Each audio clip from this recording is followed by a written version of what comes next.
ఓం శ్రీకృష్ణ జగద్గురు పరబ్రహ్మణే నమః. ఓం నమో శ్రీ వేదవ్యాసాయ నమః.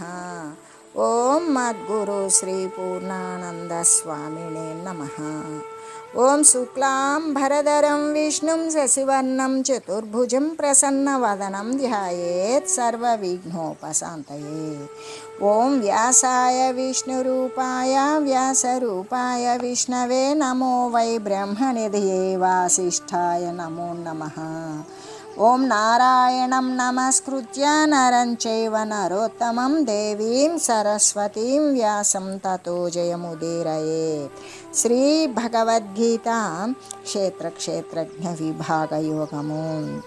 అయితే ఆ పరబ్రహ్మమును పరమాత్మ ఎలా ఉన్నాడు? సర్వత్రా నేత్రాలు చెవులు ముఖాలు కలిగి ఉన్నాడు అని చెప్పడం చేత జీవులు చేసేటువంటి పుణ్యపాప కార్యాలు అన్నింటినీ అతడు ఎల్లవేళలా చూస్తూ ఉన్నాడు అనే కదా స్పష్టమవుతూ ఉన్నది. ఈ సత్యాన్ని తెలుసుకున్నట్లయితే ఏకయ పాపకృత్యాలు అనేది ఎవడైనా చేయగలుగుతాడా? మనస్సునందు ఆ పరమాత్మ వ్యాపించి ఉండడం చేత జీవుడు చేసే ప్రతి సంకల్పము కూడా అతని దృష్టి యందు పడుతూనే ఉంటుంది అని కదా భావము. ఈ కారణము చేత ఏ కార్యమైనా ఏ సంకల్పమైనా అది ఎంత రహస్యమై ఉన్నప్పటికీ కూడా సర్వాంతర్యామి యొక్క భగవంతునికి తెలియకపోదు కదా. కాబట్టి జీవులు తమ ఆచరణ విషయమై బహుజాగరూకులై పాపకార్యాలను పాప సంకల్పాలను వదిలివేసి సన్మార్గాన్ని చేపట్టాలి. అయితే దేవుడు ఎక్కడ ఉన్నాడు అనేటువంటి ప్రశ్నకు సర్వత్రా వ్యాపించి ఉన్నాడు అనే సమాధానమైతే ఇవ్వబడిందిగా. సమస్త దృశ్యాన్ని ఆవరించి ఉన్నది అని చెప్పడం వలన ఆత్మ దృశ్యము కంటే కూడా ఇతరమై అతీతమై ఉన్నదే అనే తేలుతూ ఉన్నది. ఆవరించే వస్తువు ఆవరింపబడే వస్తువు కంటే అతీతమై ఉండాల్సిందేగా. దృక్వస్తువకు ఆత్మ అంటే బ్రహ్మము దృశ్యమునంతా కూడా ఆవరించి తన యందు ఉంచుకున్నది, తన గుప్పిట యందు పెట్టుకున్నది. కాబట్టి అల్పమైన దృశ్యాన్ని ఆశ్రయించకుండా మహత్తరమైన దృక్కు అనబడే పరమాత్మనే ఆశ్రయించుకోవాలి అని చెబుతూ, అయితే ఆ బ్రహ్మము సమస్తములైన ఇంద్రియాల యొక్క గుణాలను కూడా ప్రకాశింపజేస్తుంది. సమస్త ఇంద్రియాలు కూడా లేనిదే అయ్యున్నది, దేనిని అంటనిది అయ్యున్నది, సమస్తాన్ని భరించేటువంటిది అయ్యున్నది, గుణరహితమై ఉన్నది, గుణాలను అనుభవిస్తూ ఉన్నది. ప్రాణుల యొక్క వెలుపల లోపల కూడా ఉండినటువంటిది, కదలనిది కదులనిది. అంటే కదలదు కదులుతుంది, అతి సూక్ష్మమై ఉండడం వలన అజ్ఞానులకి మాత్రము తెలియబడినది అయి దూరంగా ఉండేటువంటిది అయి ఉంటుంది, ఇంకా దగ్గరగా కూడా ఉంటుంది. విభజింపబడినది అయి ఉన్నప్పటికీ కూడా ప్రాణులు యందు విభజింపబడిన దానిలాగానే ఉన్నది అయి ఉంటుంది. ప్రాణులు సృష్టిస్తుంది, పోషిస్తుంది, మరి లయింపజేస్తుంది అని కూడా తెలుస్తుంది. ఇంకా అది ప్రకాశించే సూర్యుడు, చంద్రుడు, అగ్ని మొదలైన పదార్థాలకు కూడా ప్రకాశాన్ని ఇచ్చేటువంటిది. అజ్ఞానం కంటే వేరైనది, అతీతమైనది. అంటే అది జ్ఞానస్వరూపమైనది, చిన్మయ రూపము అని తెలియదగినది అయి ఉన్నది కదా. ఇటువంటి జ్ఞానగుణాల చేత పొందదగినది పరమాత్మ స్వరూపము సమస్త ప్రాణుల యొక్క హృదయమునందు కూడా విశేషించి ఉన్నది అని కదా చెప్పబడుతూ ఉన్నది అనే చెబుతూ, జ్ఞేయమకు పరబ్రహ్మము ఈ విధమైనటువంటిది. అంటే జ్ఞేయస్వరూపమైనటువంటి జ్ఞానగుణాలు కలిగి ఉన్నప్పుడు మాత్రమే జ్ఞేయస్వరూపము లభ్యమవుతుంది అని కదా స్పష్టమవుతూ ఉన్నది. కర్మ మార్గమునందు కానీ, భక్తి మార్గమునందు కానీ, ధ్యాన మార్గమునందు కానీ దేనిని అనుసరించినప్పటికీ కూడా చిట్ట చివరకు అందరూ జ్ఞేయస్వరూపముకు పరమాత్మను తెలిసియే ముక్తిని పొందవలసి ఉంటుంది. కాబట్టి ముముక్షువు జ్ఞానగుణాల యొక్క సముపార్జనతో పాటు ఈ జ్ఞేయస్వరూప స్మరణము కూడా గావిస్తూ ఉండాలి. వాసనాక్షయంతో పాటు తత్వజ్ఞానం కూడా కలిగి ఉండాలి అనే కదా అర్థము. సాధ్య వస్తువును గురించిన పరిజ్ఞానము, సాధన రెండూ ఉండవలసిందే అనే భావము. గీత యొక్క సారము, గీత యొక్క ధ్యేయము, లక్ష్యము ఈ జ్ఞేయ పరబ్రహ్మతత్వమే. కాబట్టి సాధకులైనటువంటి వారు ఈ అర్థాన్ని లెస్సగా భావిస్తూ తాము కూడా అటువంటి పరబ్రహ్మస్వరూపులే అని చింతిస్తూ తమ చిత్తములను ఆ జ్ఞేయ బ్రహ్మమునందు లీనం చేయాలి. బ్రహ్మస్వరూపులే అవ్వాలి. అలా అయ్యి ప్రకాశించేలాగా ప్రయత్నం చేయాలి. అదే కదా జీవిత పరమావధి అని చెబుతూ దృక్స్వరూపమైనటువంటి ఆత్మ దృశ్యాన్ని ఏమాత్రము అంటకుండానే ఉంటుంది. అసలు భగవంతుడు ఎక్కడ ఉన్నాడు అనే ప్రశ్నకైతే మనకి ఇక్కడ సమాధానం ఇచ్చివేయబడింది కదా. సమస్త చర కదిలే వాటి యందు, కదలన వాటి యందు కూడా, ప్రాణికోట్ల యొక్క వెలుపల లోపల కూడా పరమాత్మే ఉన్నారు అని ఇక్కడ స్పష్టం చేయబడింది. కాబట్టి జనులు తాము చేసేటువంటి పుణ్యాలను పాపాలను కూడా భగవానుడు అతి సమీపంలో ఉండి చూస్తూ ఉన్నారు అని తెలిసి పాపకార్యాలను ఏమాత్రము చేయకూడదు, చేయరాదు అని చెబుతూ అచరం చరమేవచ, ఒకే వస్తువు కదలకుండాను ఎట్లా ఉండగలుగుతుంది?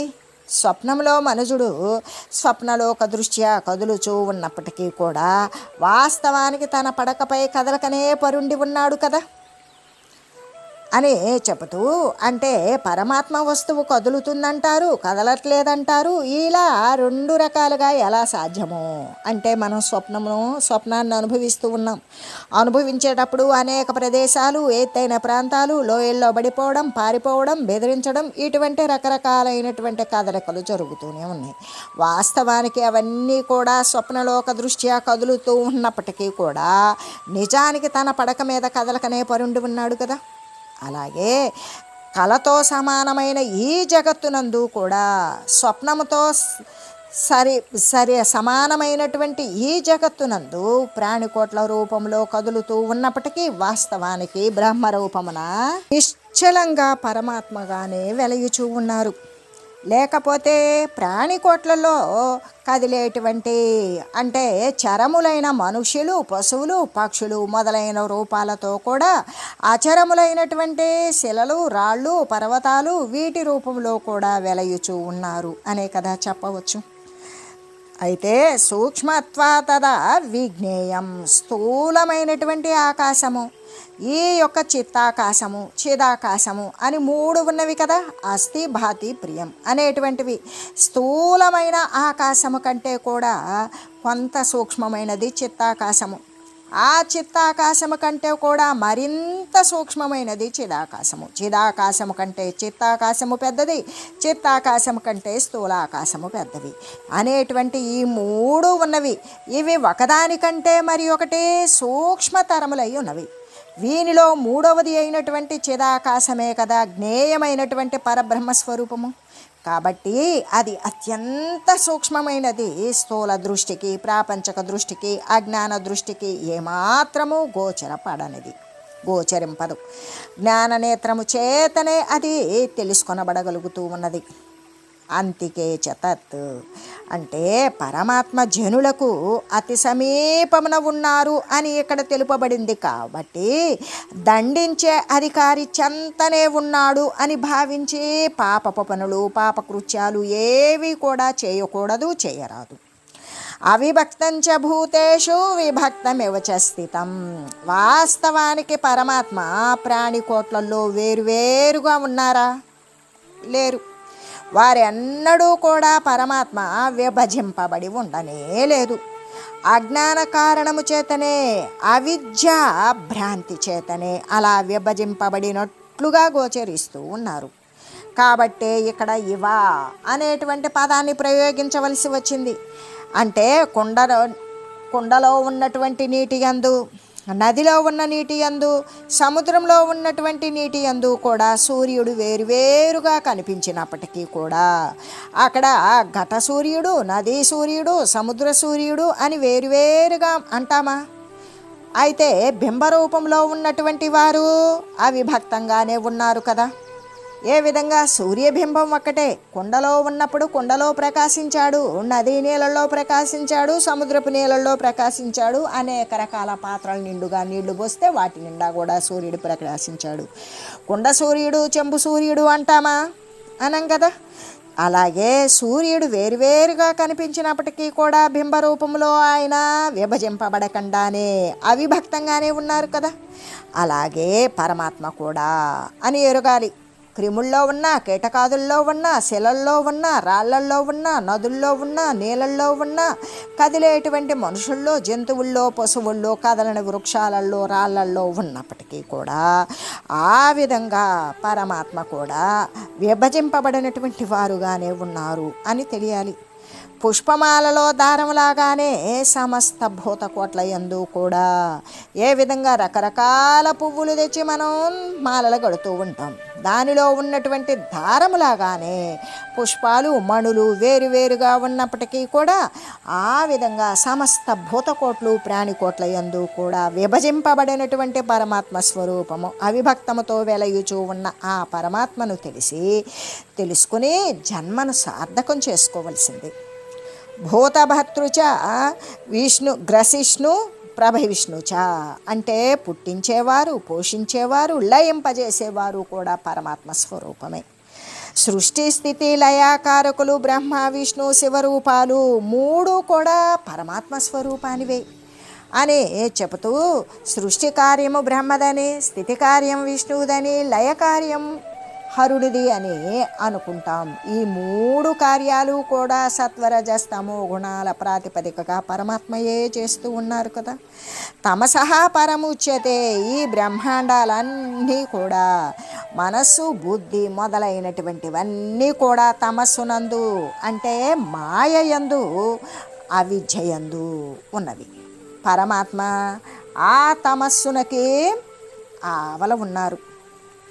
ఆ చీకటికి ఆ అజ్ఞానానికి అవతలి ఎక్కడో ఉన్నారు. కాబట్టి మాయామాలిన్యం అనేటువంటిది ఏవైనా సరే పరమాత్మకు అంటుతాయా? అవన్నీ దృశ్య సంబంధమైనవి. ఇవేవి కూడా పరమాత్మ తత్వానికి మాయా మురికి మాలిన్యము అనేవి అంటుతాయా? అంటావు. ఆ విధంగా ముముక్షువులైనటువంటి వారు ఈ ప్రకారంగా తమ యొక్క యథార్థ స్వరూపము అటువంటి దోషరహిత పరబ్రహ్మమే అని ఎల్లప్పుడూ భావిస్తూ ఆ మాయా దోషాలను దరికి చేరనీయకుండా చూసుకోవాలి కదా అని చెబుతూ ఏ విధంగా అంటే అది అంతఃశుద్ధి కలిగి ఉండాలి. అంతఃశుద్ధి బహిర్శుద్ధి జ్యోతిర్జ్యోతి స్వయం జ్యోతి అన్నట్లుగానే స్వయం జ్యోతి స్వరూపమైనటువంటి పరమాత్మ తత్వము బాహ్యమునందు అభ్యంతరమునందు కూడా ఎప్పుడైతే సూచిగా మరి ఉంటారో అటువంటి వారికి మాత్రమే కదా గోచరమవుతూ ఉంటాడు. మాయాదోషాలను దరికి రానికుండా ఎల్లప్పుడూ పరబ్రహ్మతత్వాన్ని శుద్ధత్వంతో కూడుకొని సతతము భావించేటువంటి వారి దరికి కూడా రాదు అని చెబుతూ అంతఃశుద్ధి గురించి చెబుతూ ఈ విధంగా అంటే అంతఃశుద్ధి గురించి మనం ఒక చిన్న ఉదాహరణను తెలియజేసుకుందాం. అంతర్గతమైనటువంటి శుద్ధి ద్వారా దేనినైనా సరే సంపాదించుకోవచ్చు అనే విషయాన్ని గురించి మనం ప్రస్తావించుకుంటూ పూర్వంలో కబీర్ దాసు అనేటువంటి మహాభక్తుడు ఉండేవాడు కదా. అది మనందరికీ కూడా చరిత్రల ద్వారా తెలిసినటువంటి విషయమే. అతడు అయితే కుల ప్రకారంగా అయితే ఆయన మహమ్మదీయుడు. అయితే పూర్వజన్మ పుణ్య సంస్కారం వల్ల అతనికి భగవంతుని మీద మిక్కుటమైనటువంటి భక్తి ఏర్పడింది. ఆయన గురుముఖార విందంగా పొందినటువంటి విద్యే చక్కగా ఫలిస్తుంది అని ఆయన కొంతమంది పెద్దలు చెప్పుకుంటూ ఉంటే విన్నాడు.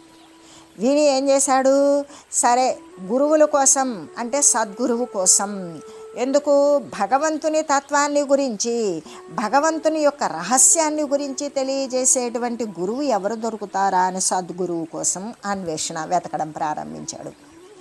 కానీ ఎక్కడ వెతికినా కూడా ఇతరత్ర సామాన్య గురువులే దొరుకుతూ ఉన్నారు, కానీ తగిన గురువు అయితే ఆయనకు లభించలేదు. అంటే ఇక్కడ గురువులు అనేటువంటి వారు సామాన్యమైనటువంటి గురువులు ఏది పొట్టబోసుకునే నిమిత్తం బోధలు చేసేటువంటి వాచా వేదాంతులే కానీ అనుభవ సిద్ధిని కాంచినటువంటి అనుభవ గురువులు ఎవ్వరూ లభించలేదు. అంటే సామాన్య గురువులు లభిస్తే లభించవచ్చేమో కానీ సద్గురువులు లభించడం చాలా కష్టమే కదా. ఎట్టకేలకు ఆయన అలా ఎతుకుతూ ఆ విధంగా ఆ మార్గాన్ని అనుసరించి సద్గురువు కోసం సార వస్తువుని తెలుసుకునే నిమిత్తం సద్గురువు కోసం ఎతుకుతూ ఉండగా చివరకు ఎట్టకేలకు ఒకానొక ఆశ్రమానికి పోయి కొంతకాలం అక్కడ ఏకాంతంగా ధ్యానాలు, విచారణ, ఆత్మతత్వ జ్ఞానాన్ని గురించి మరి విచారించాలి అనేటువంటి నిశ్చయం చేసుకొని ఆ ఆశ్రమ అధికారులకు తన నిశ్చయాన్ని తెలిపారు. ఎవరు? కబీర్ దాసు. వారు ఏం చేశారు? అతని యొక్క జాతి అడిగారు, కులాన్ని అడిగారు, మతాన్ని అడిగారు. మరి అడిగి తెలుసుకొని ఈ ఆశ్రమంలో ఉండడానికి అవకాశం లేదు అని ఆయనకి ఎటువంటి ఆశ్రమంలో ఉండడానికి అవకాశాన్ని కలగజేయలేదు. ఈ ప్రకారంగా 2-3 ఆశ్రమాలలో కూడా విచారించాడు. అయినప్పటికీ కూడా తను మహమ్మదీయ జాతికి అనేటువంటి నెపాన్ని ఊతగా తీసుకున్నటువంటి వారెవ్వరూ కూడా కబీర్ దాసుని తమ యొక్క ఆశ్రమాలలో చేర్చుకోలేదు. చివరకు అతను హతాశుడైపోయాడు. లోకస్థితికి బాధపడుతూ ఉన్నాడు. తరించడానికి మార్గాన్ని ఎవ్వరు చూపుతారు అని పరి విధాలుగా ఆలోచన చేస్తూ ఉండగా రామానందుల వారి ఆశ్రమాన్ని గురించి ఎవరో తెలియజేశారు. అక్కడికి వెళ్ళినట్లయితే తన యొక్క జీవితాశయం నెరవేరుతుంది అని వారు సలహా కూడా ఇచ్చారు. ఆ విధంగా అంటే తన హితము కోరుకునేటువంటి మిత్రులు తెలిపిన సూచనను అనుసరించి కబీర్ దాస్ గారు ఏం చేశారంటే రామానందుల వారి ఆశ్రమానికి ప్రయాణం సాగించారు. రామానందుల యొక్క ఆయన ఎటువంటి వారు? గొప్ప అనుష్ఠాన నిష్ఠాగరిష్ఠులు, సదాచార సంపన్నులు, విశాల హృదయం కలిగిన వారు రామానంద గురుదేవులు. కదిలే వాటి యందు, కదలని వాటి యందు, ప్రాణికోట్ల యందు, మణుల యందు దారములాగానే భగవానుడు వెలయుచూ ఉన్నాడు. ఒకరు గొప్ప, ఒకరు తక్కువ అనే భావము కేవలము అజ్ఞానము చేతనే ఉత్పన్నమవుతుంది అనే భావము రామానందుల వారి మనసులో బాగా రూఢిపడి ఉన్నది. అలా ఉండడము చేత ఆయనకి సర్వమునందు కూడా సమత్వమునందు తొణికిసలాడుతూ ఉంటుంది. అయితే వారి వద్ద చేరిన శిష్య బృందం మాత్రం ఇంకా కూడా ప్రారంభ దశ యందే ఉండారు. కాబట్టి వారి శిష్యుల్లో సంకుచితత్వము అనేది దృఢపడి అలాగే ఉంది. వారు జాతి, మతము, కులము అటువంటి వర్ణనలకే వారు ప్రాధాన్యతను ఇస్తూ ఉంటారు. కానీ వారి యొక్క హృదయము అనేటువంటిది ఇంకా పవిత్రతకు రాలేదు, పవిత్రత చెందలేదు. ఇలా ఉండగా కొంతకాలానికి మిత్రుల యొక్క సలహాను అనుసరించి కబీర్ దాస్ గారు ఏం చేశారు? రామానందుల వారి ఆశ్రమంలో చేరే నిమిత్తం ఆ ఆశ్రమానికి వెళ్ళారు. గురుదేవునికి సాష్టాంగ దండ ప్రణామం, 8 అవయవాలు భూమిని తాకునట్లుగా నమస్కరించారు. తన గురుదేవులకు తన యొక్క కోరికను వెల్లడి చేశారు కబీర్ దాస్ గారు. ఏమని? ఓ గురుదేవా, ఈ సంసార ఘోరమైనటువంటి అరణ్యంలో తీరము దరి కానకుండా నేను తల్లడిల్లిపోతూ ఉన్నాను. కరుణించండి, నాకు మార్గాన్ని చూపండి. ఇప్పటికి ఎన్ని జన్మలో వ్యర్థంగా గడిచిపోయినవి. మహోన్నతమై సుకృత లభ్యమైనటువంటి ఈ పవిత్ర మానవ జీవితాన్ని కూడా అజ్ఞానమునందే గడిపివేయడానికి నాకు ఏమాత్రమూ మనస్కరించడం లేదు. అలా చేశానా? జంతువునాం నరజన్మ దుర్లభం. జ్ఞానము లేనటువంటి జీవితాన్ని గడిపానంటే మళ్ళీ అనేక ఇతరత్రా ఉపాధులు తెచ్చుకోవాలి. అయితే నేను ఏ యొక్క జన్మయందు సుకృతం చేసి ఉన్నానో దాని ద్వారా లభించిన ఈ మానవ శరీరం కూడా అజ్ఞానమునందు జ్ఞానాన్ని సముపార్జించుకోకుండా ఈ ప్రాపంచక సంబంధమైన విషయాదులు ఎందే గడిపివేయడం నాకు ఏమాత్రమూ మనస్కరించడం లేదు గురుదేవా. కాబట్టి తమరు తరించడానికి మార్గాన్ని చూపించండి. నన్ను మీ ఆశ్రమమునందే చేర్చుకోండి. ఈ ఆశ్రమానికి సేవ చేసేటువంటి భాగ్యాన్ని, గురుసేవను చేసుకునేటువంటి భాగ్యాన్ని కూడా నాకు కలుగజేయండి. మీ యొక్క అనుగ్రహ దృష్టిని, మీ యొక్క కరుణారసపూరితమైన కృపా దృష్టిని నా పైన ప్రసరింపజేయండి. నన్ను కడతీర్చండి. పాహిమాం పాహిమాం పాహిమాం అని ఈ ప్రకారంగా నిండైనటువంటి భక్తితో గురుదేవుణ్ణి వేడుకున్నాడు కబీర్ దాస్ గారు. గురుదేవుడు ఎటువంటి వారు? రామానందుల వారు కరుణార్ద్ర హృదయుడు కదా. ఆయన యొక్క మనసులో సంకుచిత తత్వానికి స్థానమే లేదు కదా. అర్హుడైనటువంటి శిష్యుడు లభించినప్పుడు గురువునికి కలిగేటువంటి ఆనందానికి హద్దు లేదు కదా. కాబట్టి కబీర్ దాసు యొక్క తీవ్రతరమైనటువంటి జిజ్ఞాస, జ్ఞానము పట్ల అతనుకున్న ఉత్కంఠ, తీవ్రతరమైనటువంటి మోక్షము చెందాలి అనే కోరిక గురుదేవునికి, రామానందుల వారికి పరమానందాన్ని కలిగించింది. అటువంటి ఉత్తమ భక్తునికి తన ఆశ్రమంలో స్థానాన్ని కల్పించడం తన యొక్క విద్యుక్త ధర్మము అని భావించారు రామానందులు. అంటున్నారు, నాయన అట్లాగే ఈ ఆశ్రమం నందు చేరు, ధ్యానము మొదలైనటువంటి అనుష్ఠానాలను చేసుకుంటూ ఉండు అనే అనుమతిని ఇచ్చేశారు. గురుదేవుని ఆజ్ఞానుసారం కబీర్ దాస్ గారు ఏం చేశారు? ఆశ్రమంలో చేరిపోయారు. గురువు యొక్క ఆజ్ఞను తూచా తప్పకుండా వినమ్ర భావంతో పరిపాలిస్తూ ఉన్నారు. కొంతకాలానికి రామానందుల యొక్క శిష్యవర్గం ఉన్నారు కదా, ముందుగా వారు కబీర్ దాసు యొక్క జాతి మతాలను గురించి తెలుసుకున్నారు నెమ్మదిగా. అతడు మహమ్మదీయుడు అని తెలిసింది. వెంటనే గురువు గారి దగ్గరకు పరిగెత్తుకుని వెళ్ళిపోయి, ప్రభూ కొంప మునిగిపోయింది. ఈ కొత్తగా వచ్చిన వారిని జాతి కానీ మతము కానీ కులం కానీ మీరు విచారించనే లేదు. ఆలోచించకుండా అకస్మాత్తుగా ఉన్న ఫలంగా ఈ వర్గంలో చేర్చివేశారు. ఈతడా మహమ్మదీయుడు. సరే, అయినదేమో అయింది. అతనికి పూజా మందిరంలో దైవ కైంకర్యం కానీ దైవ సేవ మాత్రం ఒప్పజెప్పవద్దు. ఇతర పనులు, వంట పాత్రలు తోమే పని, ఆశ్రమాన్ని ఊడ్చే పని మొదలైనవి ఇవ్వండి అని తెలిపారు. గురుదేవుడు ఏం చేశారు? రామానందుల వారు వారి యొక్క అంతరంగాన్ని చక్కగా గ్రహించారు. అసూయ అనబడేటువంటిది, ద్వేషము అనబడే ఘోరమైన పిశాచము చేత వారు మృంగబడి ఉండడాన్ని గమనించారు. శిష్యులు సూచించిన పనిని కొద్ది రోజులు అతనికి ఏర్పాటు చేసి చూస్తాములే అని నిశ్చయించి కబీర్ దాసుకి ఆశ్రమ వంట పాత్రలో శుభ్రపరచమని పనిని అప్పగించారు. కబీర్ దాసు అదే మహాభాగ్యమని తలంచారు. ఆ సేవా కార్యాన్ని స్వీకరించారు. మానసికంగా మరి కాయికంగా ఆయన యొక్క వాచికంగా త్రికరణ శుద్ధిగా దానిని నెరవేరుస్తూ ఉన్నారు.